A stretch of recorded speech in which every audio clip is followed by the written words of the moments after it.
Hey everyone, welcome back to the channel. So today we are going to be doing an installation, trial, review, demo, all of that good stuff on the IVO faucet-mounted water purifier. That's this right here. You might have seen this in a lot of Mercury drugstores. I've seen it. Meron din minsan, I think, in supermarkets. It's also something that comes up a lot sa Lazada if you're into buying home items there. At least for me, nasasuggest siya a lot. I think just because it's maybe very popular or malakas lang sila mag-marketing, I'm not too sure. But if some of you are familiar with my channel and you've watched my older videos, you'll know that I actually have the Philips AWP 3707 on-tap water filter attached to my faucet right now. Now I'm pretty happy with how that works. I have had no stomach issues, walang problema with us drinking the water on a very regular basis. But yung problem namin with this one is that the cartridge refills, I think I have an old one here. So itong mga cartridge refill, they have not had this back in stock for, at this point, parang magsi 6 months or more than maybe like, I think yung last na bili ko of a new cartridge was maybe a year ago at this point. And at that time, I was only able to buy one kasi one lang yung in stock. And since then, I haven't seen them restock the cartridge refills anymore. Now, that's kind of frustrating kasi yung store, like yung Philips Water store on Lazada, actually still sells yung package of the water filter plus cartridge. So there are new people, I think, that are still buying this product that might not know na sobrang bulok nung pag-restock nung mga cartridges. And of course, that makes it very difficult kasi what if time na mag-replace and then wala ka na makuha ang cartridge? So, since we are in sales season, maraming mga double-digit sales, payday sales, and all of that, holiday sales, I figured it was a good time to replace my on-tap water filter with something that was a little bit more accessible and parang mabilis lang makakuha ng replacement cartridge palaging in stock. And that is how I ended up with this one, the IVO. Now, this has a lot of the same benefits as yung Philips that I currently have. Mainly yung 99.99% bacteria filtration. You can see that right there. It says it right on the front of the bottle. And in terms of yung parang paano niya exactly finifilter, it actually seems very similar to yung Philips AWP 3707. So it has something called like a hollow fiber membrane technology. Right there. This thing actually, I think parang yung configuration niya or yung placement ng ibang levels of filters might not be exactly the same. Pero itong parang hollow fiber membrane, which for both ito and yung Philips, I believe, is what removes yung bacteria part. Kasi a lot of water filters will remove yung parang kalawang and big pieces of dirt and things like that, chlorine. Pero yung bacteria is something less common and I wanted for my water filter. So, we're going to basically try it out this week.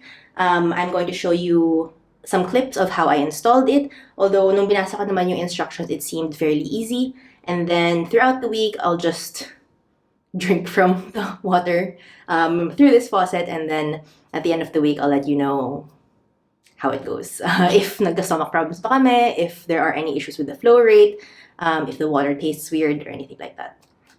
Okay, so this is the current water filter that we have, yung Philips AWP 3707. It's very similar in shape to the IVO. It has yung parang unfiltered stream on one side, and then it has yung filtered water coming out of this side. One thing that I do like about the Philips that I think the IVO does not have is itong parang dial at the top. This is not a timer. It doesn't move or anything like that. Pero what you're supposed to do with it is, let's say, ito August ko siya sinet up. So I had the arrow pointed at 8. And then it just gives you a general idea na parang, okay, if you're 3 people, kaya 3 dots, who are drinking from this filter, then probably around October, kailangan mo siya palitan. If you're only 2 people drinking from it, around November, palitan mo na siya. And then if you're just 1 person, ito medyo kupas na yung dot, pero Feb mo pa siya papalitan. Now, since me and my sister both drink from this, and it is November. Papalitan ko na siya because this is the last filter that I have, the one that's in here. And I don't know where I'm going to get my next filter anymore. So, papalitan na natin siya with the IVO, and then we'll see how that works.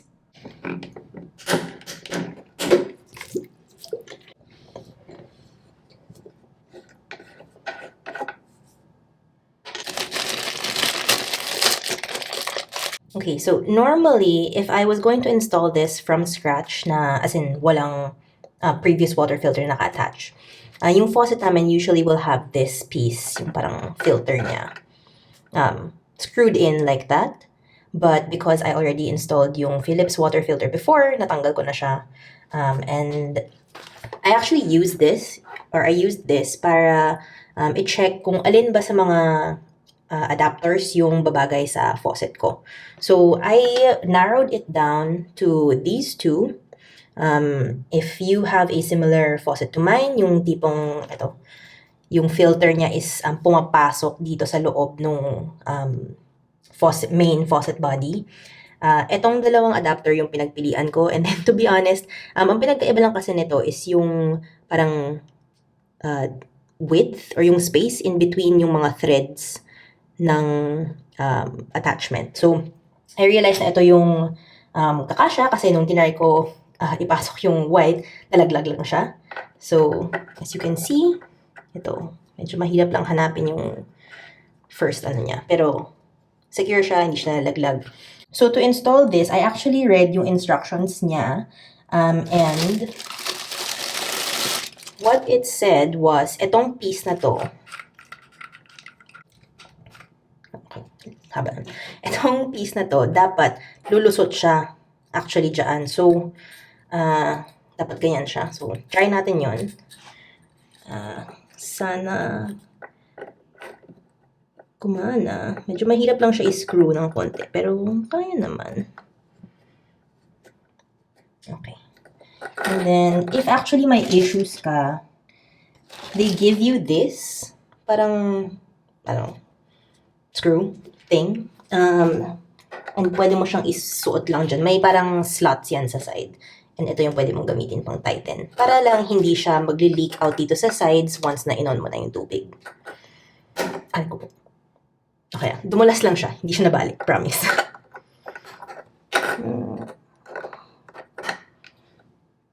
Okay. Okay. I think okay na yon. And since na-attach na yan, we can now screw this on. So again, actually very similar to dun sa Philips namin. Yung only difference between itong IVO and yung Philips, gosh, medyo madumi na ito. May mga hard water stains na, huwag niyo siyang pansinin. But yung sa Philips kasi, once you put the adapter in, parang clip-on siya. Like, ipasok mo siya, and then, ganun lang, may parang spring mechanism siya, and it just locks in place. Ito, slightly less techy, I guess. Ito, sinuscrew on mo siya. But, gets the job done din naman. And actually, baka nga mas secure to ng konti. Alright. So, I think, secure na yan. Ang next step natin is to open itong cartridge niya. This is the IVO C151. I believe yung name nitong filter set model is SB151.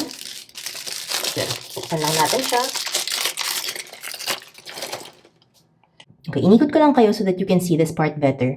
Itong side ng filter, where the cartridge goes, you can see na meron siyang parang dalawang nakausli na plastic bits.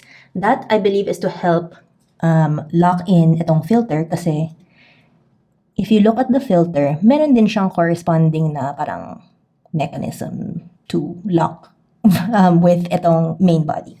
And then, to install, ang sabi lang niya, di ba kanina I showed you yung itong parang matching na ano? Oh no. Oh no, wait lang. Okay. Depending on how far you, or like gaano kalayo yung faucet ninyo, yung pinakadulo, from yung sink ninyo. So here, in case hindi nyo fully makita, ang difficulty ko is kailangan ko siyang nakaganyan, pero masyado nang malapit yung sink. So, what we're gonna do is remove it. Luwagan natin. And then, I will lock that in place. And then, tsaka natin siya isa-screw on. Okay. Let's test it out. Okay, joke lang. Okay. Ito. So, kaya ko lang siya minove to this setting, yung parang unfiltered setting, is because the instructions specifically say na if first time mong magdaan ng tubig dito, you do want it to go through yung unfiltered muna. Okay, so naparan ko na yung water through the filter for about 60 seconds or so. And now it's time to try it. Our first taste. Okay, so first taste.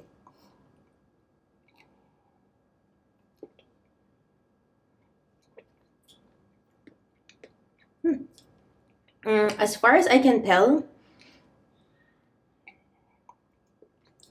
wala siyang smell or taste na sobrang kakaiba. If you're someone na sobrang sensitive sa lasa ng tubig, like nalalasahan mo yung difference between tap water, mineral water, distilled water, maybe you might notice. Pero for me, usually filtered water lang kami sa baba. Gamit nung parang crystal pot. Yung may parang multi-stage, mga bato-bato, tapos ceramic filter. That's what we have downstairs.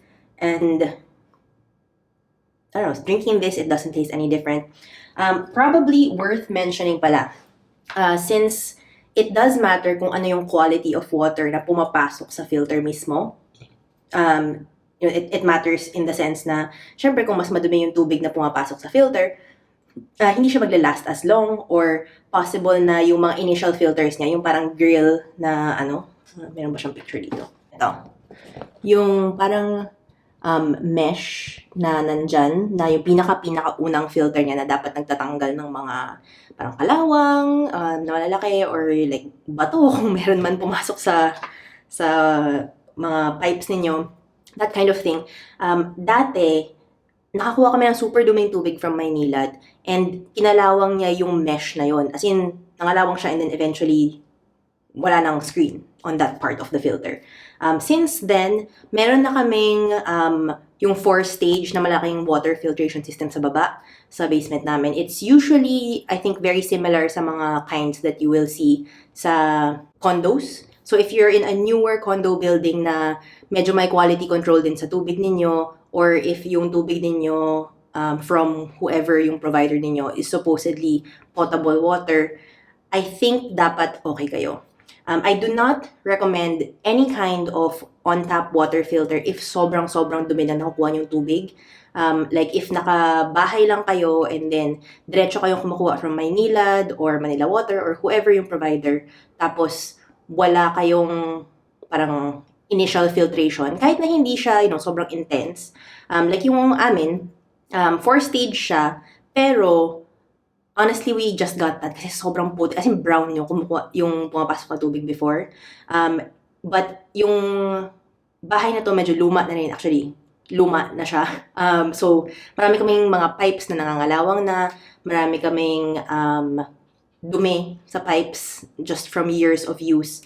And I know this because meron akong filtered shower head. And nakikita ko pa rin na even if naka-filter na kami sa baba, naninilaw pa rin yung filter ng shower head ko over time. So I know na, if nakakainom ako from this on-tap water filter na walang issue, it must be doing something. Pero don't expect na kaya nitong i-filter yung as in brown na tubig minsan from yung mga water providers. Tapos ma-filter niya all the way to sobrang clean and pwedeng inumin. Maybe it can, but probably only for a day. Mabilis siyang masisira if you try to use it for super dirty water all the way hanggang filtered.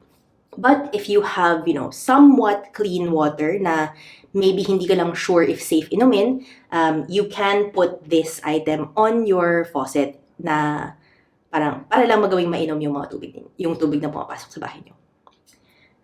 Okay, that's it.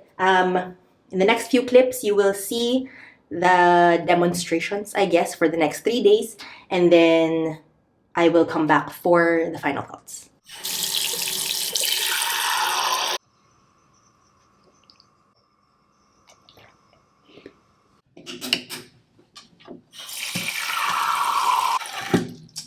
Hi. I was just about to try to use the faucet again. This time to fill up yung water compartment nung Philips handheld steamer that we own.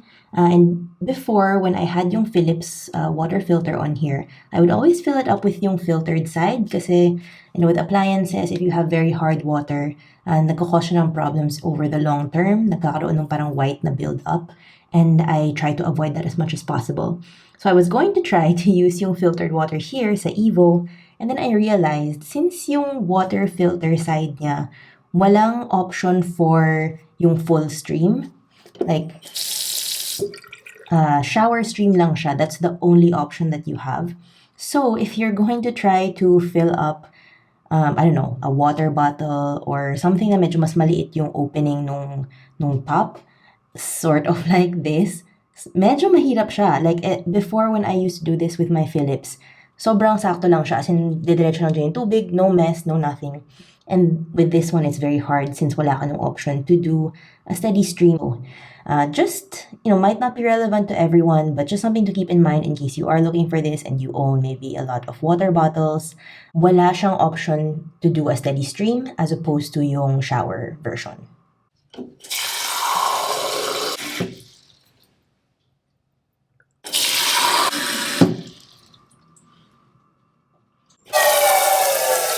Morning, everyone.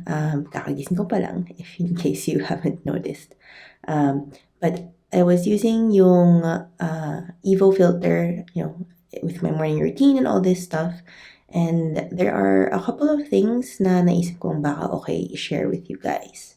So, okay, the first thing is that itong EVO actually is a lot smaller than the Philips. Now, I brought out yung old Philips ko just to show you guys. I don't know if it looks like much on the screen, pero yung filter parang housing niya mainly yung may pinakamalaking difference. Yes, merong parang extra, what do you call this? May extra space na na-take up to yung switch. But in terms of yung sink left, amount of sink space left after mo siya i-install, sobrang mas compact yung EVO kasi wala nang parang extra bahay pa yung filter. And then the other thing I noticed is yung flow rate ng water. So right now, I have it on yung unfiltered shower setting. I'll turn this on. So, I don't know if that seems strong or weak to you, pero definitely for me, ramdam na ramdam yung difference between this and yung Philips. And I don't think it's just because bago siya. Kasi even yung unfiltered flow niya,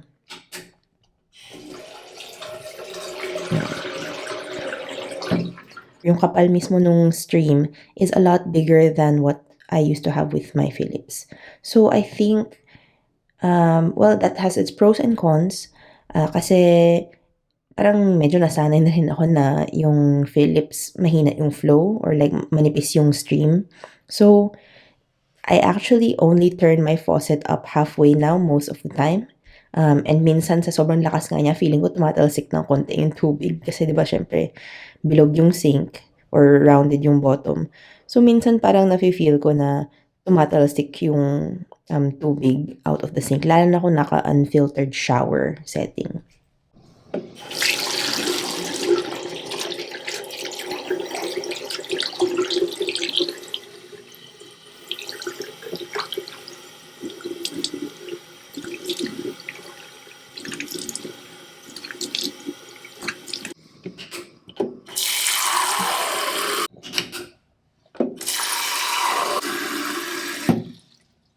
Hey guys, so it's been 3 days now since kinabit namin yung bagong EVO water filter, and I have primarily been drinking from this for the last 3 days, and I think I am ready to give you guys my thoughts on it. Overall, would I recommend this, for the price, and I guess, are we going to keep it on our sink? The answer is yes. Actually, nung unang inom ko pa lang sa kanya, I really like na talagang walang lasa yung tubig na lumalabas dun sa filtered side. Kasi nung unang inattach namin yung lumang filter namin, yung Philips, meron siyang parang medyo lasang lupa. Sobrang konti lang pero like noticeable. And wala naman nangyari, like, or walang stomach issues or anything. But with this one, straight out of the box, bagong-bago yung filter, wala nang amoy or lasa at all. Parang malinis na siya kaagad. I also like that yung machine itself or yung filter itself overall seems to be much smaller than yung lumang Philips namin. That's, I think, most helpful, especially if meron kayong medyo mas maliit na sink, or let's say yung parang sa amin yung faucet comes out a little bit farther from yung kung saan siya naka-connect sa sink. It can be hard sometimes na if sobrang layo nung I guess like, or sobrang kapal nung nati-take up na space. What the correct word for that is. But basically, it's easier to move around in the sink habang naka-attach yung filter with this new one versus yung luma namin. And then, yung filter itself, like yung filter head, I think I showed you that in a previous clip. It's also smaller. The only weird thing is probably na yung filtered side, wala siyang option na yung isang stream of water lang. Yung only option niya is yung parang shower head na stream, which is fine if baso yung parang ginagamit mo pang salo. But if let's say meron kang water bottle, if meron kang, like yung tinry ko i-refill earlier in the video na yung parang lalagyan ng tubig for yung steamer namin, medyo mahirap siyang i-fill with the shower stream. It's not a huge problem, but definitely I can see why some people might prefer na yung single stream lang, yung nasa filtered side especially. But overall, we do like na may option ka dun sa unfiltered side na gawing single stream or shower head, because wala kaming ganong option in the old filter that we had. And overall din, for both sides, filtered and unfiltered, mas malakas din yung flow rate ng tubig. I don't know kung mas malaki ba yung mga butas na ilagay niya or what, but it's of course more convenient if kaya mong makakuha ng tubig ng mas mabilis. And then you just have the option to open the faucet halfway if feeling mo masyadong malakas yung tubig. And yeah, we are very happy with it. I'm definitely going to keep it. And yung best part of all, sobrang dali lang makabili ng refill cartridges for itong specific filter. As long as I think hindi sobrang pangit ng water quality ninyo, it seems to do the job just fine. And yun nga, walang lasa, walang amoy, walang anything, walang problema, walang issues dun sa tubig na lumalabas dun sa filtered side. So that's it for today's video. I hope you guys enjoyed and found it helpful. If you guys want to see more videos from me, then I hope that you will subscribe. And even if you don't, I guess, I hope I will still see you guys in the next one. Bye!